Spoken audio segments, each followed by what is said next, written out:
Okay, another minute and then we'll start because we've got quite a busy, it doesn't look it on paper, but we have got quite a busy agenda because people have been getting in touch with me saying, can I have 10 minutes? Can I have 10 minutes? Leanne being one of them. So we will start, I think. I think we'll start. Welcome, everybody. I'll keep letting people in as they arrive. You are here for People of Pendle. You're not here for making cakes or healthy eating or anything, are you? No, that's good. I have to just check, just in case you might have just wandered into the wrong one. So welcome everybody. Thank you very much for coming along to People of Pendle again today.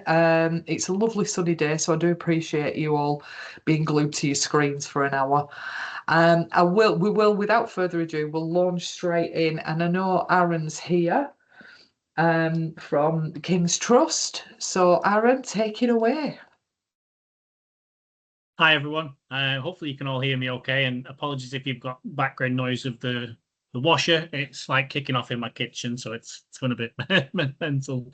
And also just apologies, my son and wife have returned home, so if you see a little 2-year-old screaming or running anywhere nearby, I am stuck in the kitchen, unfortunately, because I don't have a private space at home at the minute to work, so apologies in advance. But he's outside in the sunshine, so we should be okay. So I've been at the trust for 9 years this year, but I've recently took over the outreach role. So my previous colleague Tracy Duridan, I don't know if any of you have met her previously, but now I work alongside Becca as well, who's quite well known in our outreach team. I'm mainly tasked with recruiting for our Explore program, which is our 16+ personal development kind of program that's aimed at kind of that first catchment area of any young person that's wanting to regain their routine, build up some confidence, get some qualifications and some life skills behind them, and then we'll try and help them develop that kind of pathway into where they want to progress on to next. I'm also responsible for recruiting for all of our other programs and promoting them across the trust, but predominantly I kind of focus on the Explore program. We've got one for the Explore that starts tomorrow. So we've got a taster day tomorrow, and then the actual program starts next Tuesday. The taster day is over in our Burnley Centre, which is at the Central Methodist Church in the Burnley Town Centre. It's at 10 o'clock. At the minute, we've not got that program filled. We've still got some spaces available. So if there is any young people that you kind of want to refer across to them, you can either direct them to attend the centre tomorrow. Ideally, if there was like timing and things like that, I would normally come out and meet that young person, whether that's face to face or have a phone call at least. So at least they've had some kind of communication with me beforehand. But I appreciate, obviously, it's tomorrow and there's loads of things going on. So if they can't make it tomorrow but still want to look at attending the programme, I'm more than happy to arrange a conversation with that young person and that referral beforehand, just to go over anything that they might have any questions-wise about that programme. They will get a King's Trust qualification out of the Explore programme, and I appreciate that obviously it's a lot to take in for everybody who might not have heard of it before, but it's for 4 weeks, so they've only got 4 weeks to commit to, and it's not every day, but it's Tuesday to Friday. And then they'll get one-to-one support after them 4 weeks is finished as well. So the 4 weeks are in person at our Burnley space. Then the remainder time, they'll get, I think it's between 20 and 30 hours of one-to-one support, and where we try and then help them progress on to something else, whether that's another one of our programs. Some of them might want further education, and potentially like other kind of opportunities and things that are out there, as well as also seeking employment. And the one-to-one support that they get can be spent looking at interview techniques, developing CVs. It can be literally spent to however they want to see it run. But they'll get so much out of the Explore program that will just help them in terms of like self-confidence and routine. I don't know if anybody's got any particular questions at all, but feel free to fire away. If not, I don't know how much time I've got to talk, Tracy. I couldn't remember. You can keep going for a little bit if you want, Aaron. Oh, okay. Yeah, so if the taste day is tomorrow, like I said, at 10 o'clock, but the actual start time will be 9:30 next Tuesday on the 5th of May. And that'll be the first day of programme. So if they've If they come to Taste Day and like it, we tend to put them and keep them on program. But with it not being filled at the minute, we're just trying to onboard as many as we can and get as many to Taste Today just to see if there's a bit more of an uptake. It's usually a little bit quieter in this time of year, but also because I've just taken over the role and kind of starting from scratch in terms of building up relationships and things like that. So we're a little bit light on the numbers at the moment. The plan is to run them on a rota system. So after this one in Burnley, we're looking at potentially doing one in Preston, which will be the first time we've had the Explore program over in Preston, and then on a bit more of a cycle where we're going to hit back into like Blackburn and then Blackpool and run it on kind of a bit of an ongoing rota system. All being well, we just need to find those, like fine tooth comb those little opportunities and things like that at the minute. But the Burnley space is constantly always ongoing. We've always got programs running from there. That's our main setup, so we don't need to kind of dig a little bit deeper to try and set up things in Burnley. But yeah, that's kind of a little bit it from me at the minute. We've got other programs and other opportunities, not just Explore, but that's kind of what I'm mainly promoting at the minute, with it being tomorrow and next week. But yeah, thank you very much for your time as well. Appreciate it. Thanks, Aaron. Thank you very much. Has anybody got any questions for Aaron? Is it Aaron or Aaron? It's Aaron, but I'll literally answer to anything, to be honest. I don't mind. And I'll put my email address in the chat for everybody as well, in case anybody wants to send me anything over. Fab. Thank you. Thank you very much. Thanks, Aaron. Thank you worries. very much. And that goes for anybody. If you've got any information that you want to stick in the chat, please do. Everybody will see it. So we're going to move swiftly on to Emma Golding. Where are you? Hi Tracy. Hi everyone. I've got some slides, so I'll just try and share those. Right, how's that worked? Can you see these all right? Yeah, we can see them. I'm just going to put it on slideshow, which only means I won't be able to see you, but happy to take questions as we go, or at the end. If I'm running over, Tracy, can you let me know and I'll speed up? I will. Thank you. Thanks, Emma. Okay, so yeah, I'm Emma Golding. I'm from Energy Saving Trust. I'm here to say a bit about Take Charge. So we're a free energy, money and low carbon advice service. And we're working together with our funder, SP Electricity Northwest, and also Citizens Advice in the Northwest to deliver this service. So yeah, we provide free and impartial energy advice to all households in the region, and that's really the only eligibility criteria that you are in the SP Electricity Northwest patch. So that covers the whole of Lancashire, Cumbria and Greater Manchester, and bits of other boroughs and counties, annoyingly, but yeah, if you fall under that power network operator, then you qualify for Take Charge. And that's the only criteria. You can come back as many times as you like, with different queries. So we really see ourselves as kind of supporting people on their journey to kind of make their homes as cozy and warm as possible and save money on their energy bills. So there's various ways you can get support. You can speak to an advisor for help through our free phone. You can go online to explore different low carbon options, as well as speak to advisors. And we've also got an online tool where you can create a smart energy plan for your home. And I'll say a bit more about that later on. So since its launch in 2023, Take Charge has helped over 65,000 customers with financial and energy saving advice, and we've helped people save 25 million in that period, 25 million pounds. But we want to support even more people, so we also run various awareness raising campaigns to let people know about the support through Take Charge. And by the end of year 3 of the service, which ended in March this year, we delivered over 500 million opportunities to see or hear our awareness raising campaigns. So there's various things. Hopefully you might have seen some of them out and about. We've got sort of billboards on bus shelters, on buses themselves, and also we have our socials on Facebook and Instagram, and we've been working with a number of influencers to try and kind of get our message out to different audiences.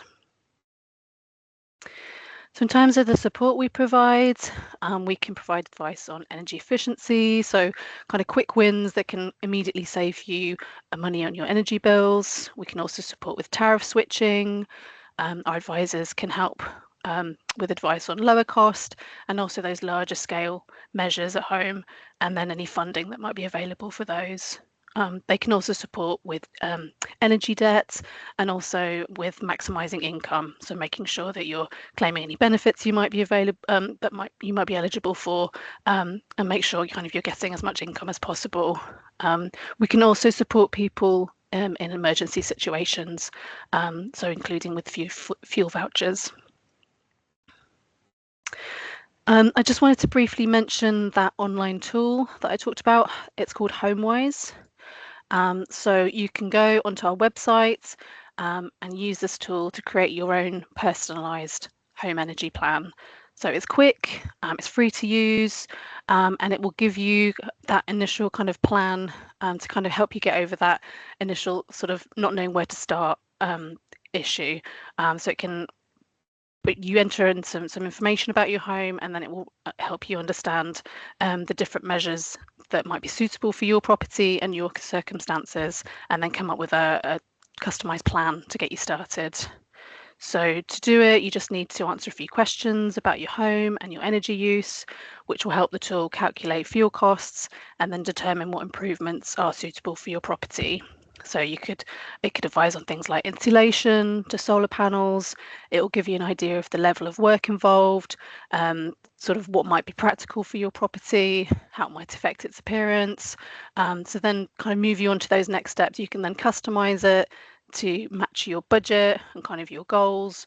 And then it will kind of give you the next steps to implement those. And you can also, once you've got your online plan, you can speak to our advisors to get more information about it, and they can also help you identify any financial support available for any of those measures identified. So there's a list here of different measures that you might be able to get financial support with, really important with some of those larger, more costly measures. Next, I just wanted to run through a couple of case studies which really kind of showcase the support that our advisors can provide. So this first one features a lady that we've called Mumpta from Manchester. She contacted Take Charge to discuss her energy use. She had high bills and was struggling to keep her home warm, and this was really affecting her because she was suffering from numerous health conditions. So the Take Charge team helped Mumpta apply for an EcoFlex grant to make various energy improvements to her home. They completed a full review of her property, and after that they recommended improvements worth over £20,000. So she had various things installed, including cavity wall insulation, solar panels, hybrid air source heat pump, 2 energy efficient radiators, and various window and bathroom ventilation to help with airflow. So it was real significant kind of help that the team were able to provide. And thanks to these changes, Mumpta significantly reduced her gas usage, going from being in debit to being in credit. And the solar panel she had installed has helped reduce her electricity bills by a third. So it made a big impact on Mumpta's health and well-being. And the next case study I wanted to mention is about Pete, who was digitally excluded and also living with significant mental health challenges. He'd been trying to change his energy supplier, but had encountered repeated errors made by that provider. They weren't engaging with him properly, and they'd mistakenly switched his meter from a prepayment to a credit meter, and during that period he wasn't billed. And then when he was billed, it was for a huge amount of £871 in one go. So he contacted Take Charge for help with this, and the team were able to escalate the complaint with his energy company. And after reviewing it, the supplier agreed to write off the debt in full.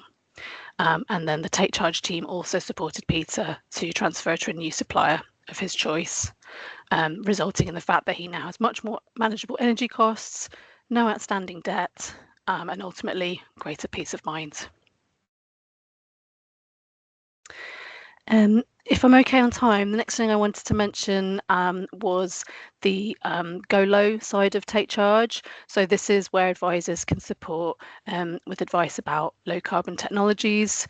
And really the aim of this side of the service is to support people to transition to net zero, recognizing that for some people this might be more challenging than for others, both in terms of their circumstances, where they are. Obviously, it's more difficult in rural areas, and also, people's different understanding of the different technologies and how they might be able to utilize those. So the aim of the service is to kind of ensure a just transition and make sure no one's left behind in kind of recognizing those benefits of low carbon technologies. So our advisors can give free, impartial and expert advice around the different technologies. Similarly to Take Charge, it's available to anyone in the SP Electricity Northwest patch. And importantly, our advisors keep up to date with different grants and funding available so they can direct people to relevant financial support for anything they might be interested in going forward with. So just to kind of emphasize why this is important, this slide kind of envisages a day in 2040 where it's expected that nearly 1 in every 2 dwellings will have a heat pump. People are projected to consume nearly twice the amount of electric energy that they do today. And nearly 9 out of 10 customers who drive are anticipated to be driving an electric vehicle. So our team's really here to kind of help you understand how you might benefit from that and how to kind of be able to move forward with that. So just at this point, I can't see anyone, but if anyone's happy to shout out, I just wanted to get a sense of where everyone on the call is in kind of this transition to net zero, how people feel about it. We've got kind of 3 options here in the coloured boxes. So the first one is and maybe if people can shout out if they think they're in this camp.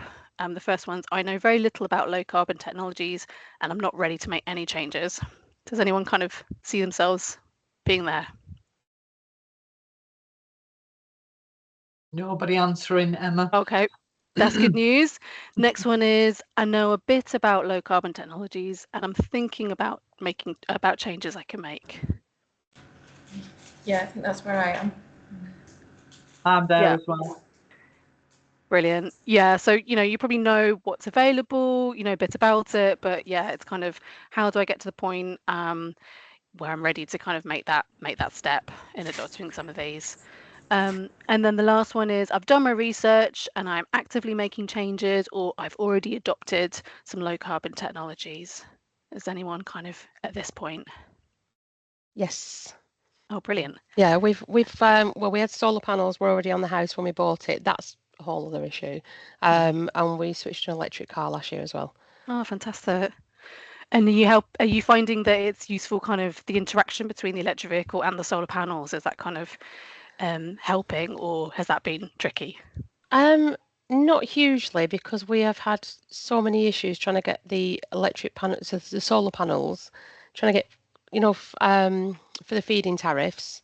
So it's not actually reducing our bills. We tend to charge the car if we're at home at the weekend. We tend to charge it when we're generating, but other than that, we had a rubbish solicitor and they went bust, so they didn't actually transfer the solar panels over. So we've lived there for 4.5 years, not been paid a cent. That is so frustrating. But at least we're being eco-friendly. So yeah. This is true. Yeah. But this is also where advisors might be able to help if you've got an existing system that you're struggling with or kind of not maximizing the benefits. They might be able to help with that. I mean, presumably that's something you've already explored. But yes, I think I stumped her though, because I spoke to one of your advisors in November and she got back to me in December, and I think I've stumped her because I've not heard anything. Oh really? Okay. I think it's a strange problem. Happy to follow up on that, separately if you want. But okay. Yeah. But yeah, sorry, I didn't mean to hijack it. No, that's really useful, and I think there are a lot of complexities with a lot of this. So yeah, sometimes it's some things will go swimmingly, and the advisors can help make sure that you've kind of covered all the bases so that it does. But also, sometimes there are things that come up and are thrown up, and that they can help you hopefully deal with that. So yeah, I'll find out more after the chat if that's all right. Thanks. So just to cover, these are the sort of types of low carbon technologies that our advisors can help with. So it includes smart meters, solar panels, electric vehicles, and heat pumps. And they can really kind of go through right through, helping people that maybe don't have too much of an idea about the benefits or how they work, and can also dispel even some of the common myths that there are out there for a lot of these technologies. So for example, with smart meters, there's still some sort of common myths out there that maybe smart meters spy on people in their homes, so people are reluctant to have them installed, but perhaps they give off high levels of radiation, that you actually have to pay yourself to get a smart meter, which is not the case, and that you can't have one if you rent, for example. So our advisors can kind of really talk through exactly kind of the benefits of those and dispel any common myths. Similarly with solar panels, there's some common myths that they only work when it's sunny, that they have to be on a roof that's south facing. And conversely, maybe thinking that if I get solar panels, I'll never have to pay an electricity bill again, which would be nice, but unfortunately that's not necessarily the case. So yeah, our advisors can really talk through kind of what the benefits would be for your particular property, for your particular circumstances, and also kind of how they might integrate with other technologies you've got. So obviously, you mentioned, Lady was mentioning about the fact that she's got solar panels and electric vehicles. They can work quite well together, potentially. So yeah, it's good to see kind of the different elements of a system that you could build. Moving on to electric vehicles, people can, obviously have still concerns about kind of range anxiety, and also worries that, they wouldn't be able to afford an electric vehicle charge point at home.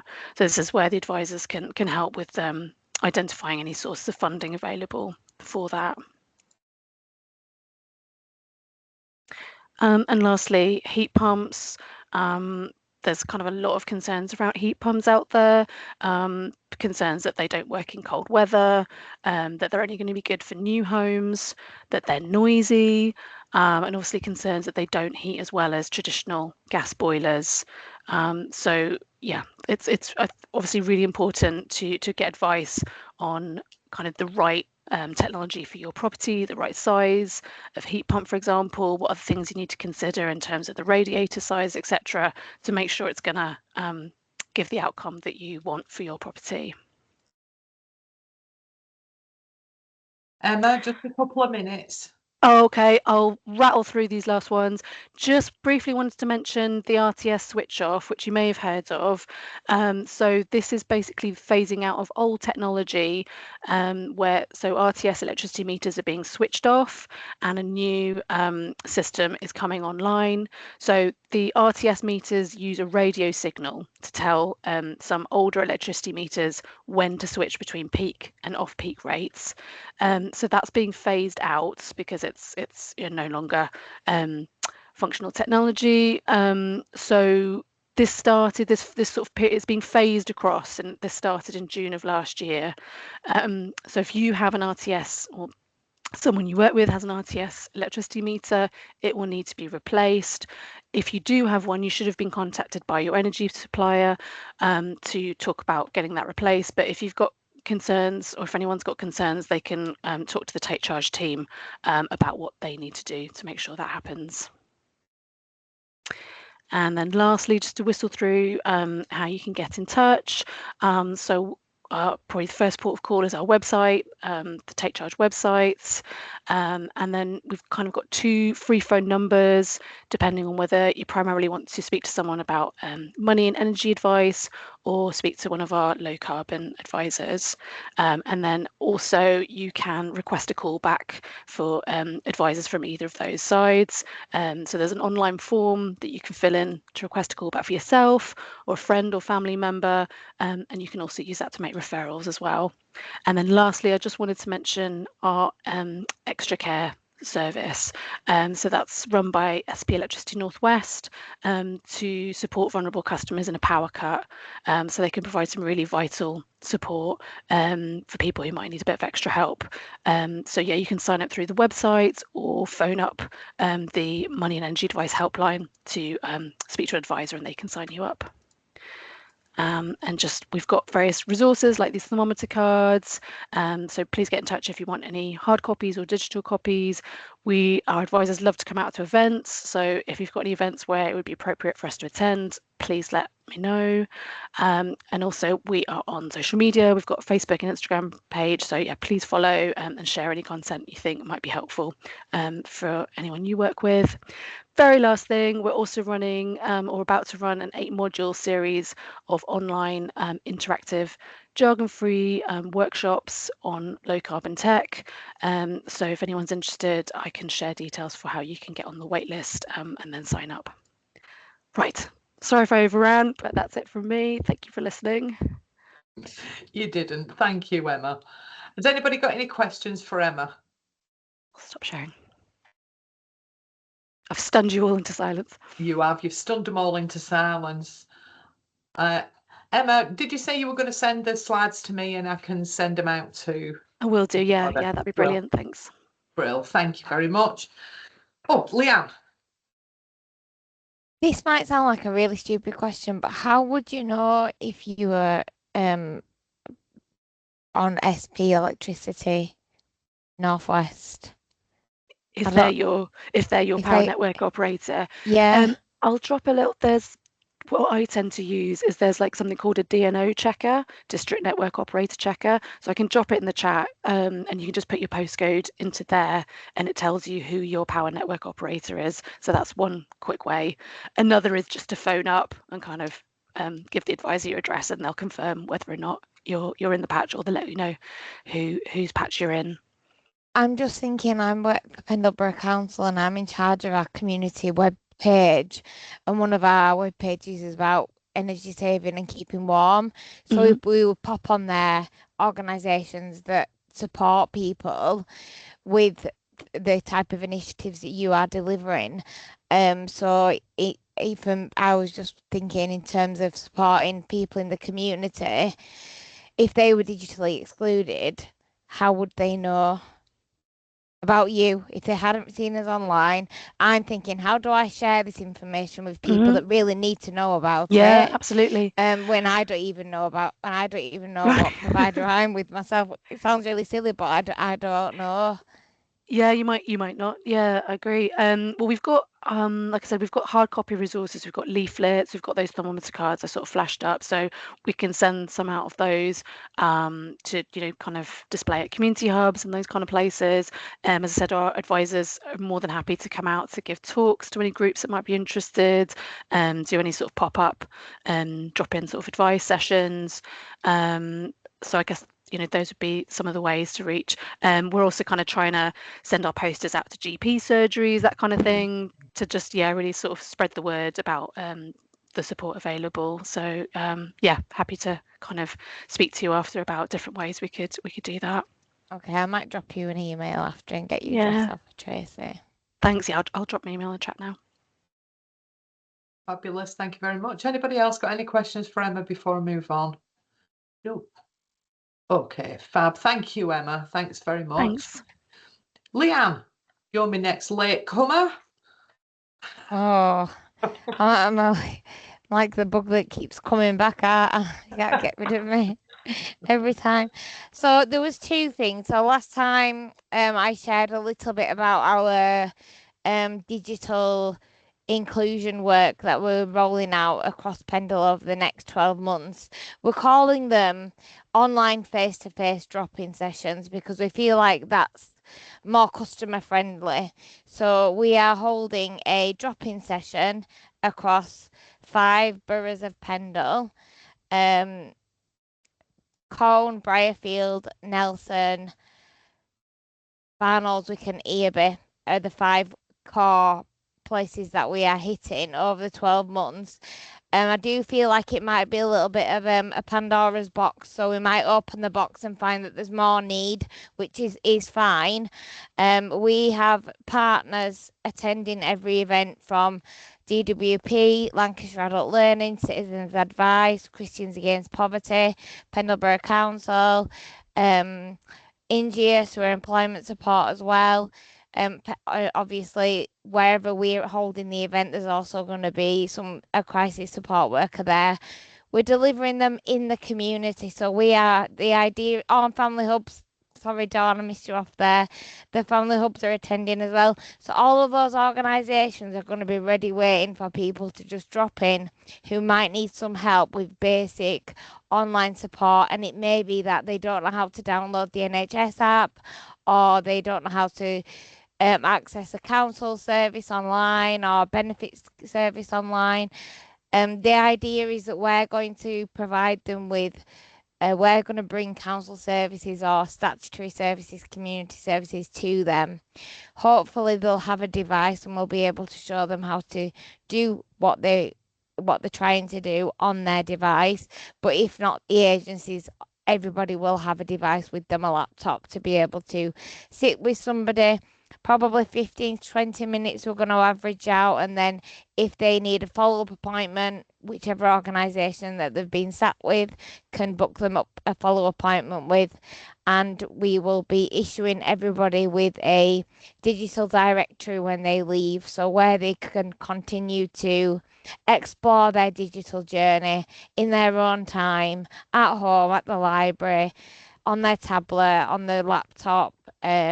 We will have organisations registered with the National Data Bank. So that means that anybody that comes through the door that doesn't have a SIM card with internet or doesn't have broadband at home, they will be able to leave at least with that. And we will have pots of money or referral processes that we can make in terms of applying for devices if an individual doesn't have one, depending where they sit in the eligibility criteria. So AbilityNet were going to be one of the organisations that partnered with us. However, because they've been so successful in Pendle, East Lancashire, they've decided to move them onto a different area of the country. So AbilityNet supported the 55s and over, or adults with special educational needs. So they delivered small group work, but also one-to-one work with people in the home. But they could provide tablets for individuals that didn't have them. But because they've been such a great partner of this project since we decided that we were going to roll it out, they have gifted the remaining tablets that they have from the project to myself. And if anybody attends the events that fit the criteria, we have 20 to be able to issue throughout the rollout of the project. And this is before we get started. We have put out call outs to businesses for refurbished devices. So as we evolve throughout the next 12 months, it may become a bigger and bigger project, because we know that Lancashire libraries are going to they will be becoming more digital resilience hubs, community resilience hubs, and part of that they're going to be offering a lot of digital support. So a couple of our sessions are actually being really backed by the libraries. So we are going to be running some of them from the libraries in partnership with the libraries. So hopefully it will be an easy transition, so that not only does it help people get online, but it really introduces them to the libraries and what support is offered as part of the library model and those resilience hubs. So the first session is on the 14th of May, and we're doing a press release this week, and it's going to be Open Door in Colne. So I will send the information and posters and leaflets to everybody, and Tracy can circulate them once we have that approved. I will be at the jobs fair on Thursday at the Municipal Hall with a banner promoting the drop-ins, because I don't know if anybody knows that there's a jobs fair happening on Thursday morning in Colne. that's been run by DWP. The second thing I wanted to share about was the changes to the crisis. What was the Household Support Fund has now the movement to the Crisis Resilience Fund, and what that really means for our families that we work with in UK wide, but in Pendle. So our families that receive free school meals for children during term time, they're usually generated a code that they provided by school, and they take that code that I think is given either over email or digitally. They take that code to the supermarket during the school holidays, and that is it acts as a food voucher, so they can buy food shopping to feed their children during school holidays, which is a really good initiative for those families that children just are a bit too old to access half, or don't want, they just don't get the spaces because there isn't enough spaces in half. We're having to increase the amount of half provisions because the demand is so high. But with the new Crisis and Resilience Fund, that code and that funding is being taken off of the table. So no longer are families going to be generated with a code to feed their children during school holidays. So instead of providing any information for families Lancashire wide, families are just going to approach the May school holidays and probably wonder where's my code. And the schools are being advised by county that it's actually sits with your local authority now. It's not because the codes were through Lancashire County Council.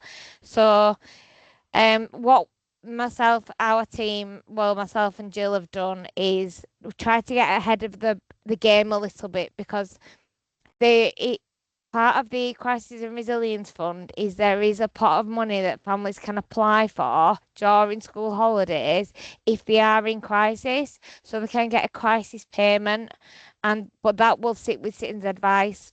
So families who are in crisis and that desperately need money to go food shopping can apply for that, but they have to make an application. So the families that really need it are going to have to go through an application process.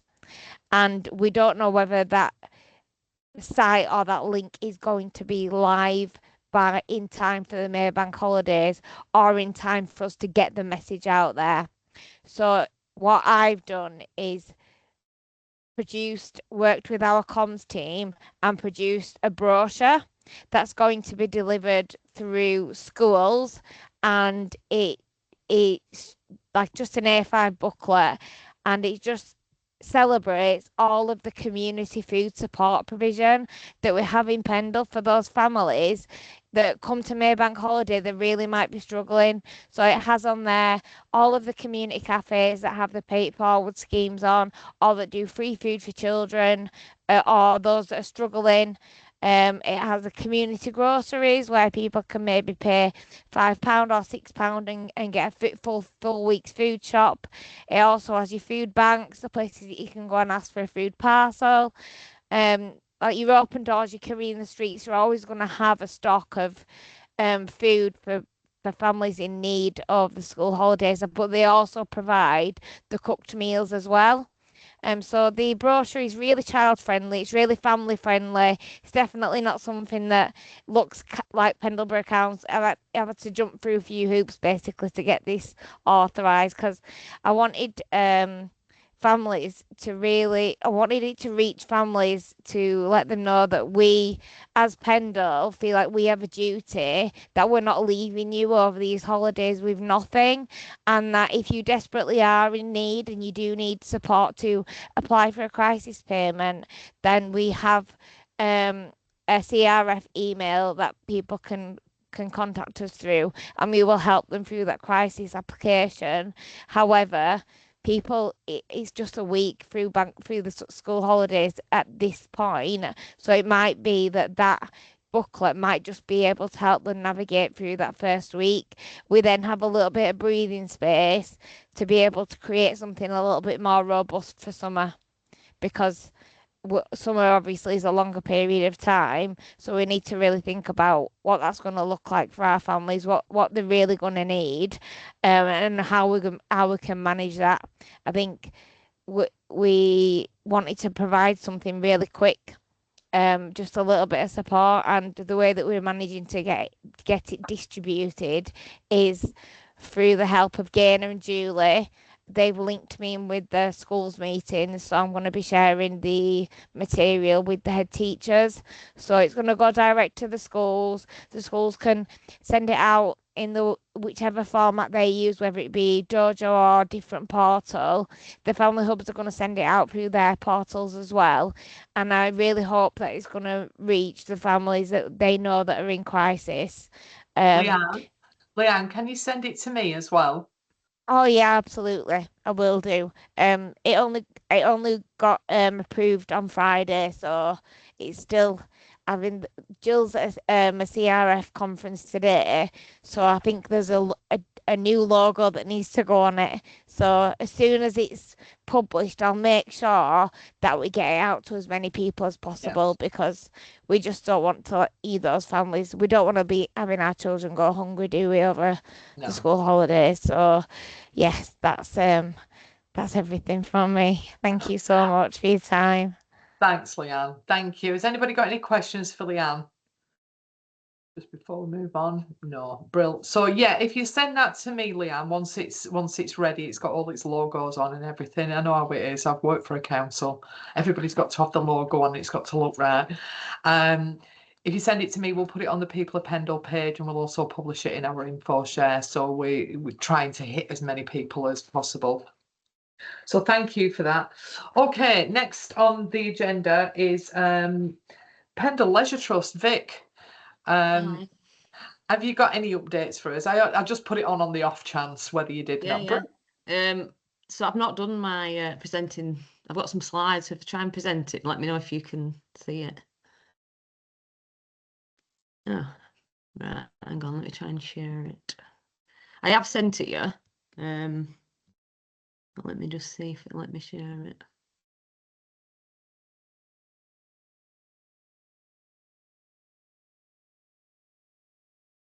See it?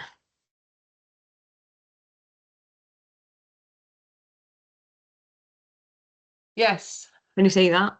Yeah. Yeah. Can you? I don't know what you can. Can you see it as? I can see it as a slide. As a slide. Yeah. Not very good at this. So, how do I present it so you can just see it? Just double click on it. I'm not sure. It's all right. We can see all like that. slide. Can we talk through it like that? Is that all right? Yeah. Right. So, so I'm coming today just to talk a little bit about a shift across East Lancs as a bit of a sort of East Lancs collaborative approach to like the leisure trusts and sort of what we've been working on and where we sort of look to end up moving towards. So across East Lancs, obviously that means Burnley, Pendle, Rosendale, Ribble Valley, Hyndburn and ourselves. In each area, there is active wellbeing services. So we've sort of broken it down. So there's physical activity provision, supporting people with long-term health conditions. I know people might know that as up and active programs across the place. But I've also broken it down. You can see on those slides, there is sort of condition specific. We support people with cardiac rehabilitation and also supporting people in like the active environments outdoors, maybe like walking programs. We also provide healthy weight programs across East Lancs as a collective. We all run holidays and activities for food, and we're all supporting people to stop smoking and referrals into Smoke-Free Lancashire. So we've recently had, as a collective, an independent piece of research done on sort of the value of all the referral programs that we run as one. And I've just come to show you sort of some of the evidence and actually look at and sort of show you what that means for us as we all move forward and align. And the reason we are coming together is obviously in preparation for local government reorganisation. Because we've pulled such strong evidence together, we've realised that this is a real shift for the leisure trusts in order to try and protect the assets that there is across East Lancs, and then we're not, so it's not just about the leisure centre, it's about all the, like, you know, the Munif specifically for Pendle, and all the other sort of assets that are part of Leisure Trust services. So sorry if you can't really see this slide, but basically our summary was to collect responses for people that have accessed our long-term or exercise and referral supporting people with long-term health conditions, and sort of gathering evidence from these schemes to see what value people had from attending. And actually what we've been able to do with the independent provider was to actually quantify like the social value and the sort of return on investment for people coming through our programmes. So we collected over 1,000 responses, and then drilled that down into just under 1,000 after data cleansing.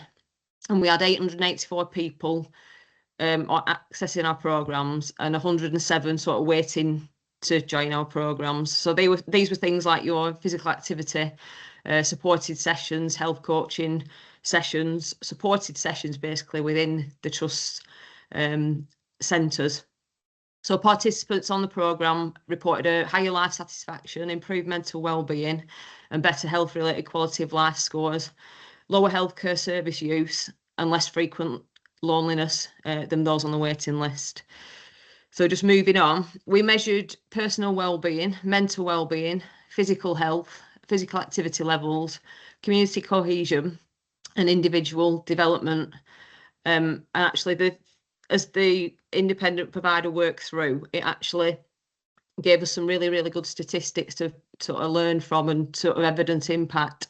So looking at the stats, we saw that people that had actually accessed the programmes reported a higher life satisfaction, higher than those on the waiting list, a greater mental wellbeing than those on the waiting list, and then better health outcomes in general. So higher health related quality of life and a reduced number of GP visits within the last month, whereas those on the waiting list had more GP visits. And then participants reported an average number of emergency service visits in the last month as less than those on the waiting list. And then overall better community cohesion. So participants reported a lower loneliness score on average compared to those that were waiting to join the programme. So what we found was that people living in areas with greater challenges were seeing the biggest improvements. They started off feeling worse but benefited more from the programme as we got towards the end of it, and then we followed up after. And obviously this means that as a collective, these schemes across East Lancs are helping people, the people that need it the most.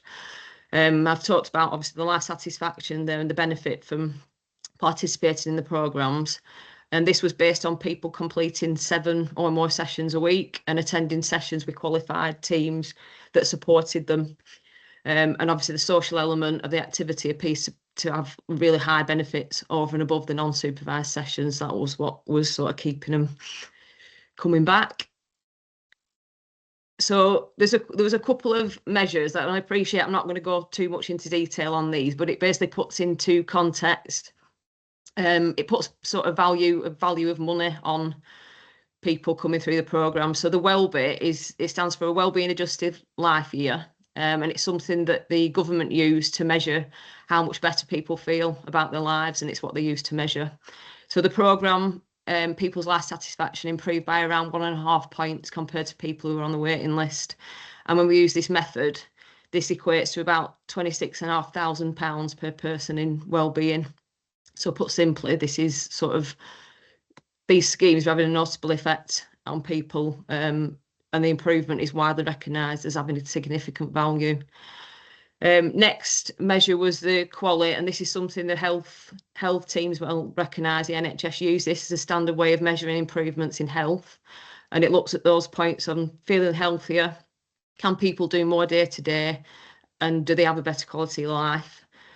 And then without sort of getting into too much detail, again, this equates to around £5,700 per person.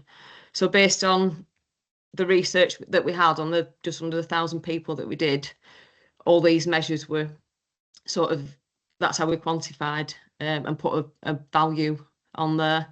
So I appreciate you probably can't see this very well, but basically what we found was that when we were following up with people. They started on a programme. It wasn't just about completing the 12-week programme. It was about monitoring after going into the second year, so up to 12 months after. And the benefits are lasting for at least 1 year, and we can apply that wellbeing, the quality valuation methods to the programmes, because benefits are sustained past just over 12 months. So physical activity interventions, the data showed that 80% of participants plan to stay active, and 68% of which intend to remain members of the local leisure centre. So this suggests that many participants transition to self-sustaining users, which is obviously improving physical activity and sustaining physical activity and improving overall health and well-being. So just obviously I am speeding through really, really quickly. Just sharing this information now, as for, representing the whole of East Lancs. I am obviously Healthy Lifestyles lead for Pendle Leisure Trust, but there's a collective commitment to sustain and continue to grow and develop the active wellbeing service across East Lancashire. And we're going to build on the good practice and evidence from that research that I've just briefly showed. I can share it. And including the joint creation and launch of a marketing campaign that's going to be coming up in the next couple of months.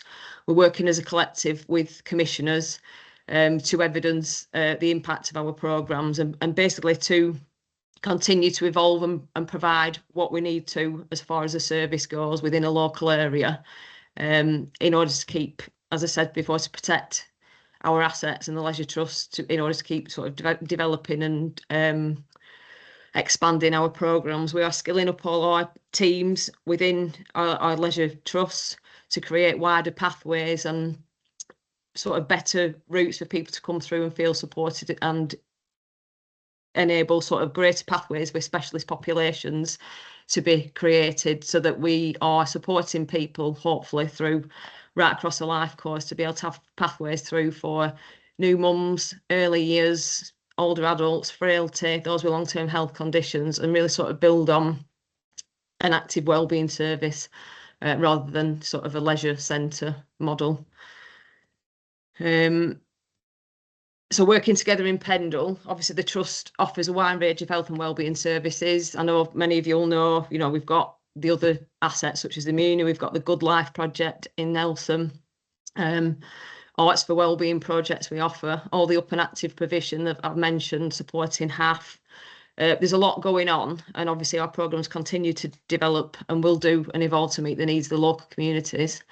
But what we are looking at is supporting people to make realistic, lasting lifestyle changes with our health coaching and motivational interviewing, and connecting into services that are not us. And we're obviously open to collaboration with any community groups and partners to reach those who might benefit the most, and thinking about using our centres as places to, to reach people and to host things that we've probably never hosted before within a leisure trust setting, in order to expand our reach and sort of connect things more for people across Pendle and improve health and well-being of the residents. So yeah, that's it. So sorry you couldn't see that very well, but hopefully I managed to talk through, and I'm happy to take any questions.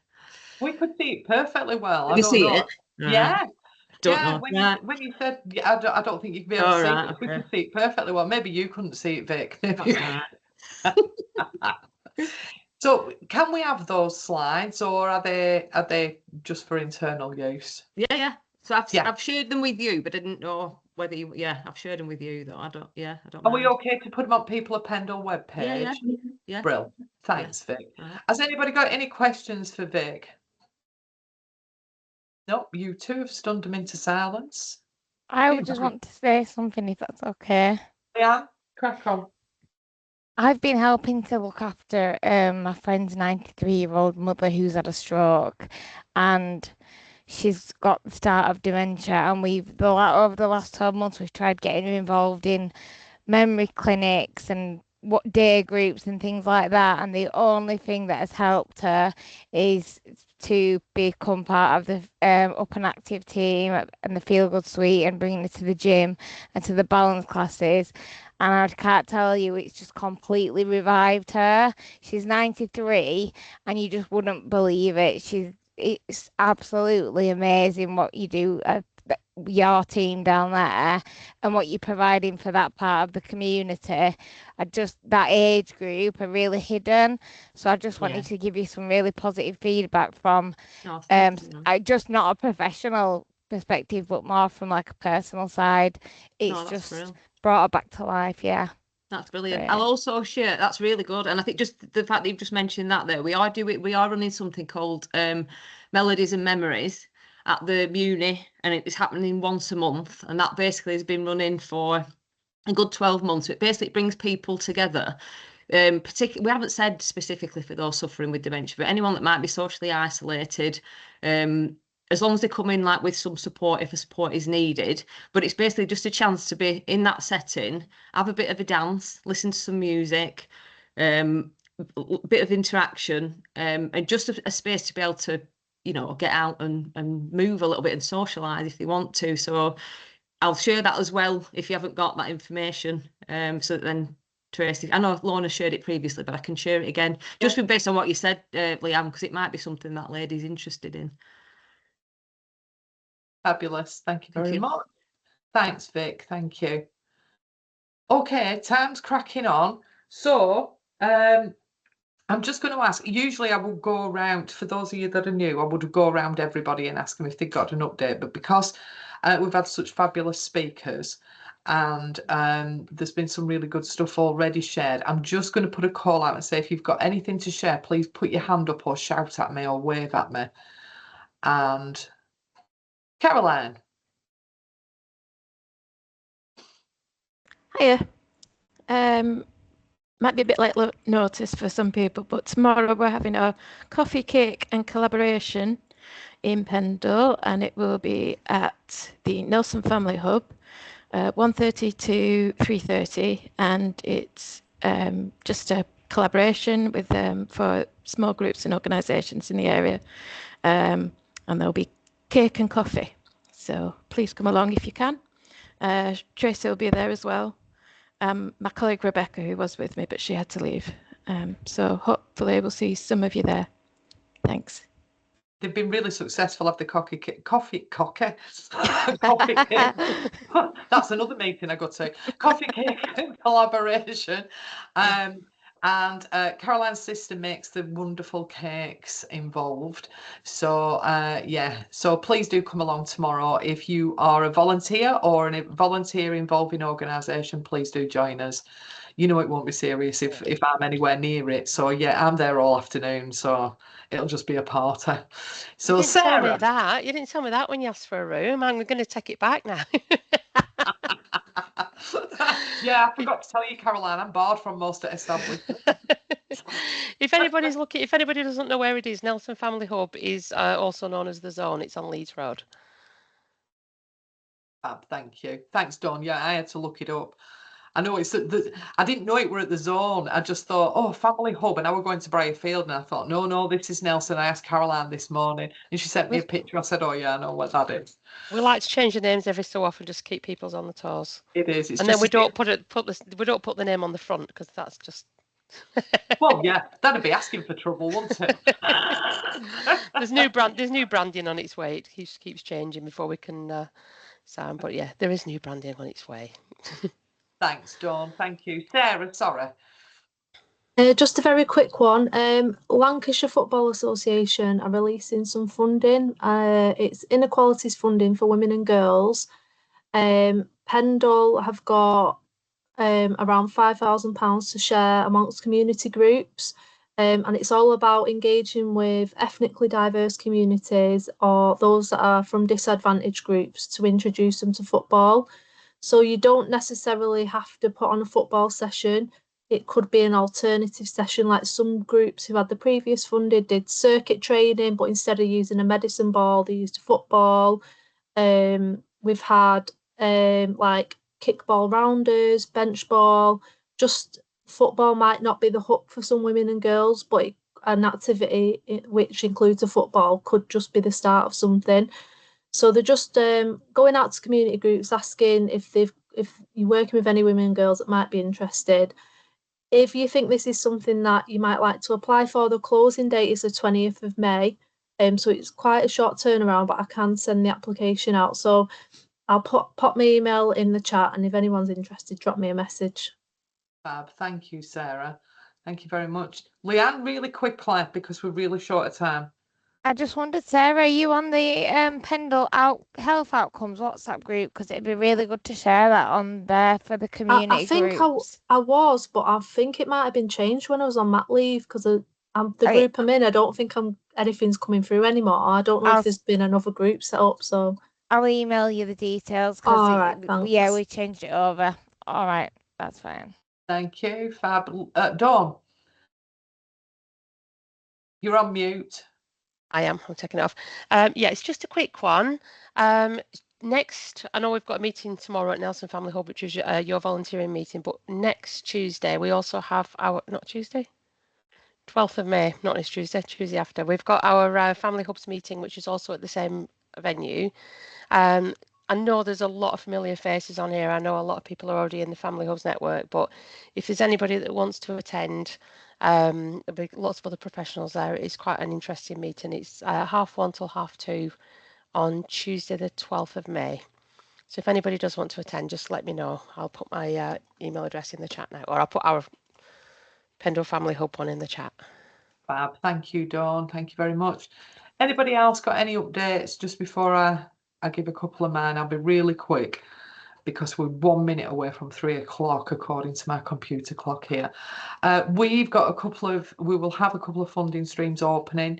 The Integrated Care Board Small Group Social Prescribing funding will be opening, and also the Eric Wright larger funding, that's up to £5,000.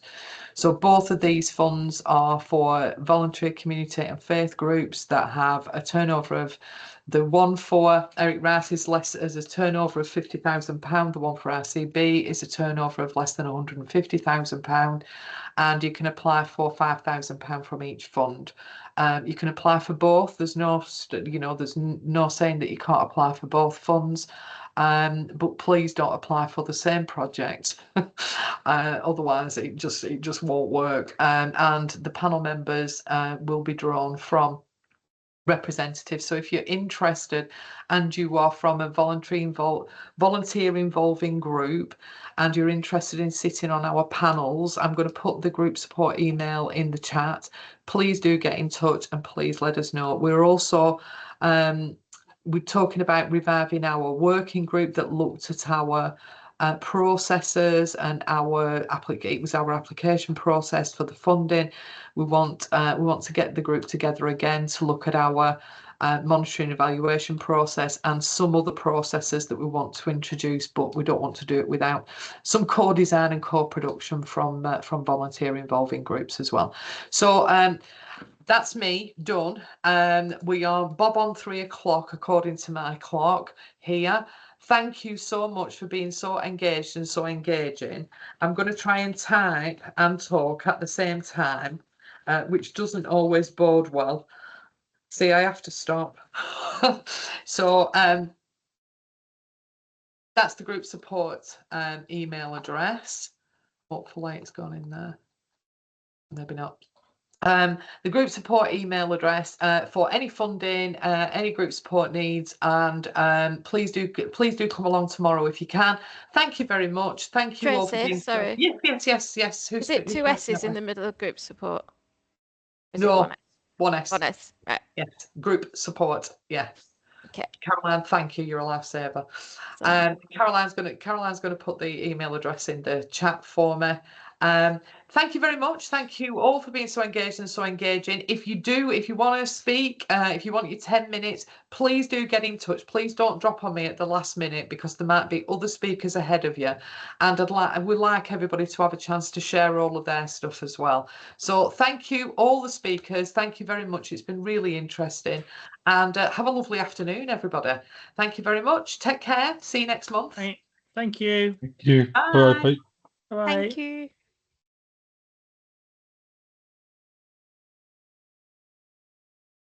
See you tomorrow. Bye. Bye. See you, John.